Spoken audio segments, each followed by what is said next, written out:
Hello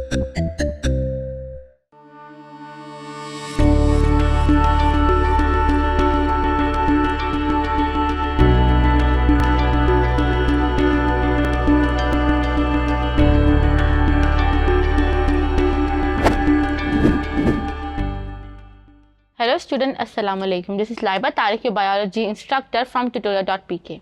Today we are doing the exercise of your chapter 21. Let's start with the fill in the blanks. So the first fill in the blank is Mongolism is also known as dash. तो इसका right option है Down syndrome.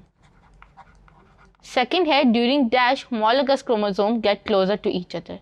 इसमें आप prophase 1 भी लिख सकते हैं, लेकिन अगर आप lactotin लिखेंगे तो वो ज़्यादा होगा. सही है, accurate है. थर्ड है dash phase preceded the G2. Preceded means कि इससे पहले G2 फेज से पहले क्या था, तो वो आपने बता देना है S फेज. फोर्थ है polar microtubules dash during the anaphase. ये जो होते हैं इनलोंगेट होते हैं. फिफ्थ है mitotic apparatus is form during the dash of the cell division, during the prophase of the cell division. Sixth है the chromosome number 44+1 denote to dash syndrome. तो इसको आपने बता देना है टर्नर सिंड्रोम, क्योंकि इसके अंदर जो last sex chromosome 44 mean somatic और जो आखिरी एक्स सेक्स क्रोमोसोम है उसमें एक मिसिंग है. सेवंथ है intercellular content are release during the dash type of cell death called the necrosis.